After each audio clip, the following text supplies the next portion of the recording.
We now welcome UFC featherweight Andre Fili. Andre, thank you for the time, sir. Thank you. How do I look? Do I look cool? You look great. Thank you. We will take the first set of questions from Gabriel Gonzalez with Cape Side Press. Hey, what's up, Andre? How you doing? Doing well. How are you, brother? Doing good, man. Coming off a nice win in June. What's the mood going into this latest matchup? Just staying sharp.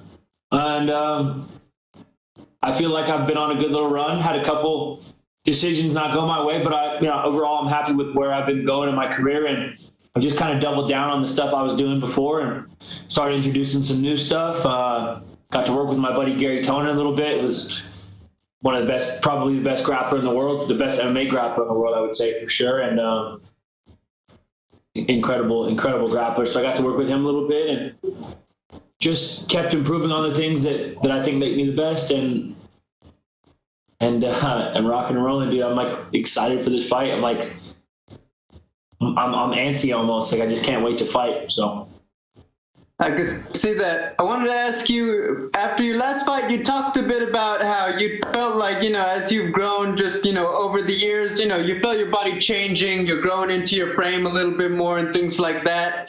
You're feeling stronger. Have you felt like your style has naturally changed? Feeling that physical change inside yourself? Yeah, I don't know if, I think the biggest change is growing into my frame. I feel stronger. I'm a better athlete, stuff like that. As far as my style of fighting changing, yeah, it's a natural progression. It just kind of happens as I learn new tricks, and there's stuff that I learned when I was 12 years old wrestling that that I still remember, and there's stuff that I learned last week that I use. So I'm always learning, I'm always growing, I'm always evolving, and whatever the situation is, every fight's different. So whatever the situation is, I have things for that situation. I have my style progresses naturally, and I've been doing this for a long time, so I got a lot of tricks. On a personal level, you also talked about how you're looking to buy a house. Where are we at with that, man? Yeah, I'm a homeowner now, so that's cool. Congratulations. It's been expensive. California real estate's no joke, but got it done, got it all furnished, and it's starting to feel like home. It's a big project, buying a house and getting it how you want it and getting it all furnished. But yeah, it's dope. I got a little mini ramp built, and so I can skate at my own house now, and got a pool for my dog to jump around and swim in with me, and life is good. Congratulations. Two last ones. When you're up against a guy like Bryce Mitchell, he's got that sick ground game. Obviously, you want to be prepared for that, but how do you make sure you balance it so you're not neglecting, making sure your striking is sharp, as you also probably take extra time to work your grappling in camp? I don't know, that's the thing about MMA is it's a balancing act. You got to be juggling a bunch of different skills all at the same time. So, I think I'm a better striker than him. I also think I'm a better grappler than him. He's got some real tricky stuff from that cross body. Got real tricky twister, arm triangle stuff, and he's a great grappler. But I actually think that I'm better. I think I'm better all around everywhere, and I just kept doing what I've been doing and making a point to get better everywhere. And then I also, like I said, I brought in guys to work with. I had my coaches, who are some of the best coaches in the sport, really study my opponent's game, and I feel I feel so prepared. I just ready to fight. All the hard work is done, and preparation was perfect, and the performance is going to be perfect as well. Looking forward to it. Good luck. Thank you. We're not seeing questions. We will take our next set of questions from Danny Segura with MMA Junkie. Andre, I just wanted to pick up on something you said. You said that you brought in Garry Tonon. Was it specific for this bout, or were you guys working prior? We had worked before. I went to New York last time, and then, it's both things. Like, we worked before, and I consider him a friend, and he's a good guy and obviously an amazing grappler. But I brought him in to work some specific stuff for this fight. The way that he breaks down the grappling game is, I've never seen anything like it, man. Like, honestly, I've never seen anyone. Obviously, I think Flow Grappling has him ranked as the number 1 grappler in the world right now. So obviously, he's an incredible grappler, but also his mind for grappling, not just his own grappling, but for breaking down other people's grappling and for teaching grappling and just everything, man. He's on another level. So having him was a huge asset. I feel extremely prepared, and yeah, I'm thankful to have friends like Garry. Thankful to have my team, Team Alpha Male, Danny Castillo, Fabio Prado, Chris Holdsworth. All the people who have helped me with my grappling over the years. So. Yeah, for sure. No doubt Gary's one of the best. Plus, he's got some solid MMA experience now. So was it one of those things where they called you up with Bryce Mitchell and immediately you're like, all right, I got to hit up Garry for this bout? Yeah, I mean, yeah, I guess so. They hit me up for Bryce and I immediately said, yeah, because I love that matchup. He's got a lot of hype around him right now, and, he deserves it. He's 13-0, so... Yeah, I mean, I was excited right away when they gave me the name, and then, it just made sense to bring out Tonon. He's the best grappler in the world, and he's a buddy of mine, and he's also a featherweight, and he's got one of the best jiu-jitsu minds in the world. Just made sense, And I just bought a house, so I got a guest room for him to crash in, and nice. Just made sense, It wasn't anything. It wasn't like a crazy moment where I was like, I gotta get him out here. It was just like, why wouldn't I do that, man? He's the fucking best. Yeah, for sure. And Bryce, I believe he's ranked number 15. You think a victor here will put you back in the rankings? I mean, you're on a nice run in your recent performances. I don't know. It's hard to talk about. I don't want to sound douchey, but I just don't care about the rankings anymore. They're made up. They're arbitrary. Other sports, the rankings go off of how well a team is doing that season in the sport, or they go off numbers or stats. In fighting, the rankings are basically people's opinions. People who don't fight but watch fighting for a living, their opinions. The only real rank that matters is champ, and then I guess whoever gets to fight the champ. So the champ and number 1, the only ones that really matter.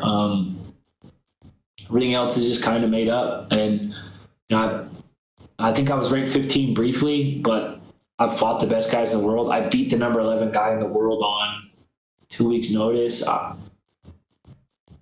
don't know. It doesn't mean what it used to mean to me. The only thing that matters to me now is winning fights, getting paid, making my people proud. Winning a fight, getting paid, making my people proud. That's the checklist for me, man. The numbers and whatever other shit is. It's all icing on the cake, I guess. I'm not that worried about it, man. Yeah, for sure. I don't think you can be. I don't think you can be too worried about it. Mm-hmm. It's like worrying about being ranked is like worrying about your fight of the night bonus. It'd be cool, but that's not your entire job. The job is to go win, make your money, and anything after that is icing on the cake. Yeah, no doubt. And we spoke years ago. I don't know if you remember, but you told me you sort of wanted to dive into the pomade business. Whatever happened with that? Oh yeah, more natural look nowadays. Yeah, I don't use pomade that much. I still like pomade. Shout out to Lay Right. Those guys are rad. I still use Lay Right pomade, and I'm just 30 now, and I don't do my hair. Nah, man. I just went different directions. I have a bunch of other stuff I've been working on, and I just didn't end up doing the pomade. There's certain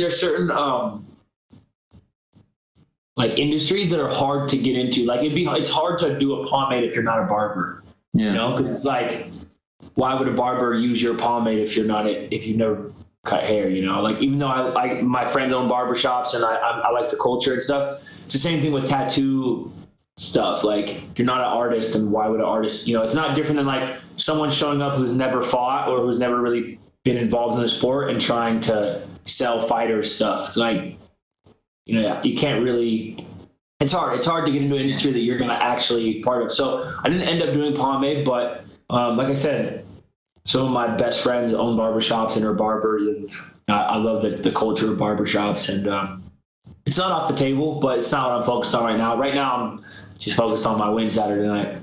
Yeah, for sure. And you're fighting a card where Anderson Silva will be having his retirement bout, obviously a historic fighter. So I wanted to ask you, if you could describe Anderson Silva in one word, what would it be? Legendary. I've been watching that dude fight since I was in high school, and getting to be on a card with him is huge, man. It's a pretty crazy, I try not to overthink things. I try not to focus on really anything but the fight. I'm just take it as it comes. Keep in mind that the fight is the only thing that matters. But that's one of the things that kind of makes you stop and look and be like, damn, I'm co-main on Anderson Silva's last fight, his retirement fight. I get to be the co-main event, and Uriah Hall is a buddy of mine, and he's a good guy, and he gets the opportunity to fight a legend like that. And it's just cool, man. It's cool to see things like that, and it's cool to be a part of it. And it kind of makes you stop and step back and realize what a blessing all this is, to get to do what you love and watch guys that were your heroes in high school and be on the same card as them. And to be a part of this is something special, man. Yeah. I'm super thankful. Yeah. And lastly, favorite Anderson Silva memory or moment?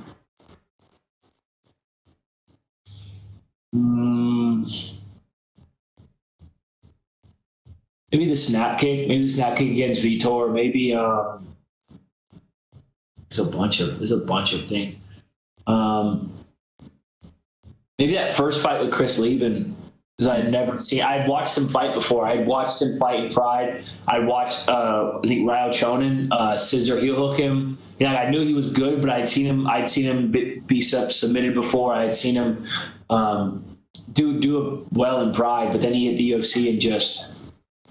Man, I watched him fight. Just watching him fight and watching his precision and watching his creativity was a huge inspiration to me. So hard to pinpoint one moment, but I guess if I had to say one moment, it would just be that feeling of being, at the end of high school or middle high school and watching him come out and being excited and having that feeling of this is kind of our Michael Jordan. This is our guy. For me, that was. To sit around with your friends and watch that and be excited and it was something I look forward to when I was young, and it's something I look forward to now, being on the same card as him. So it's cool. Yeah. All right, looking forward to your fight. Best of luck this weekend. Thank you. We will take our next set of questions from Cote Cruz with the 4 to Win podcast. Hi, Andre. How you doing? How's it going, sir? Great. Thank you for your time.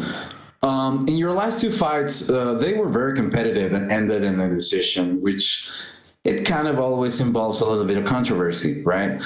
I imagine that this time you will not try and leave it in the hands of the judges. How do you feel this little streak of decisions, one for you, one for the other guy, how do you feel this will affect your approach in this particular fight on Saturday?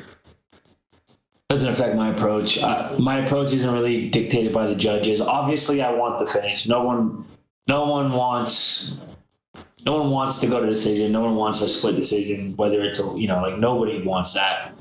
But I'm fighting the best guys in the world, and sometimes it happens.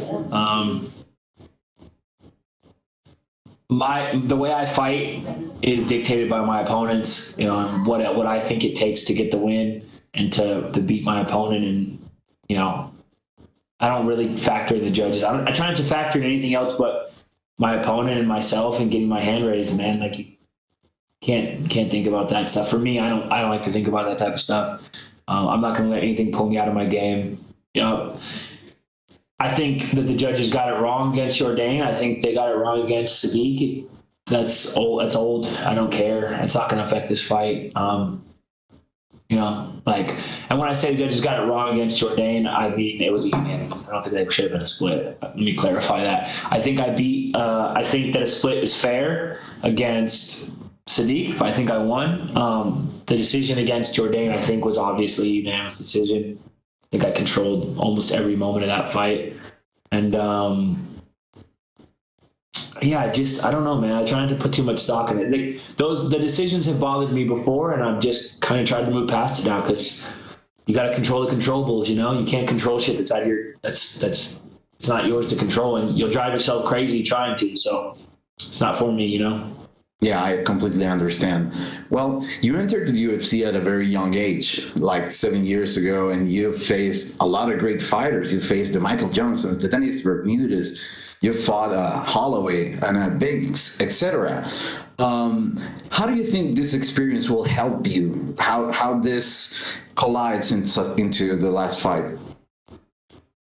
Yeah, I think it's like just like you need mat time to get good at things that you're drilling and practicing, you need cage time to get good at winning fights and being in that moment. And I've had a lot more than my opponent, not to say that he's not comfortable in there, I'm sure he will be, but I think the experience is a good weapon to have, and I definitely have it in this.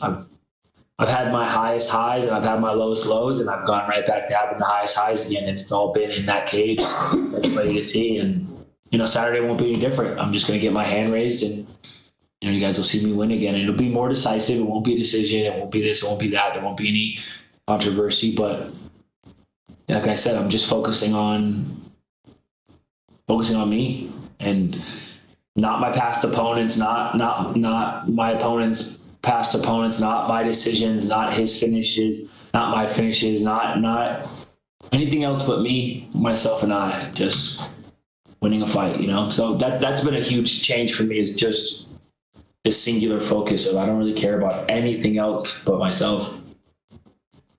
I see. Your opponent, Bryce Mitchell, has become known for his great ground game. You, in your last fights, have been more of a striker lately. Do you have any visions for the fight and keeping it standing, or are you trying to make a point in this fight and try to beat him at his own game? Wherever the fight goes, I'll be ready. I got something for every position, and I'm going to dictate the entire time. I'm going to do whatever I want, honestly, and it's a feel thing. I go off feel. I don't like to set real strict game plans. There's a few things I need to watch out for. He's got a really good back take, crossbody attack. He's got some real good tricks, but I'm gonna do whatever I want. I'm gonna beat him everywhere, and I'm confident, and I'm ready, and the preparation is done. So it's just time to have some fun. Thank you so much for your time, Andre. Best of luck in your fight. I appreciate it. No problem. Appreciate it. And we will take our last set of questions from Pablo Santamaria with Noti MMA Ecuador. Hi, Andre. As an Ecuadorian, I want to ask you, for how much time have you been friend of Chito? Is this Chito Vera himself? No. I have been friends with Chito for, I don't know, 4 years maybe, 5 years. Okay, that's awesome. So, talking about the fight, do you feel excited of taking the O of an undefeated fighter that has a lot of hype? Are you sure this isn't Cheeto? Beating an undefeated guy is exciting. Like I said, I hate to sound like a broken record. I feel like maybe people are going to get the wrong idea of me. I don't think I'm not some cocky douchebag dude who thinks he's got all the answers, or I hope I'm not, at least. But I focus on myself, and I don't care about anything else but myself. I don't care about his record or his wins or his, I know what he's going to try to do. I know what he's good at. I know what he's done in the past. I know all that, and I'm ready for it, and I'm focused on myself, man. I just stopped trying to focus or control or really have any say about things that aren't in my control, man. I'm just focused on myself. Okay, I get it. So, you said that you don't want to leave the fight to the judges. So, what's your prediction for the fight? I'm gonna win. It could be knockout. I could knock him out. Could knock him out early. Could knock him out once he gets tired. Could knock him out after he gets discouraged. I could also sub him, man. I could sub him. I could catch him in something. It's gonna be a finish. It could be anywhere, and that's what makes fighting so exciting. he's a grappler, but I wouldn't be surprised if he comes out and chops some leg kicks or throws some big overhands. Like, that's the beautiful thing about fighting, you know. Nobody really knows, so I'm excited. I know what I'm gonna do, but I will let you guys tune in and check it out. Okay, good. And if you get the W, you have an opponent on your mind, or you want to call someone out? No, I'm just focused on my opponent Saturday. No one else is on my mind. That's it. My opponent's barely on my mind. I'm just focused on myself, man. Just focused on having fun and getting in a fight and winning. Like, it's a beautiful thing, man. It's very simple. It's always been simple, and sometimes things outside complicate it. But when you remember that it's simple, it's fun again. Okay, so would you like to send a message to your Ecuadorian fans that are rooting for you because of your friendship with Chito? Yeah, man. Viva Ecuador, bro. I love that. I love Ecuador. I love Chito. He's wild, man. He's a crazy dude. I got a lot of love for him, and I love the passion that the Ecuadorian fans have. So adopt me. I'm one of yours now. I love you guys. Fans all over the world, I appreciate it, and I love all my fans, and even people who are rooting against me because they support this sport, and that's how we make our living. So I appreciate all the fans, but Ecuadorian fans are especially crazy and especially passionate. So yeah, much love to them. Thank you very much for your time, Andre, and good luck on your fight. Thank you. Holy fuck, they love Chito, Ecuador. He's the fucking president out there.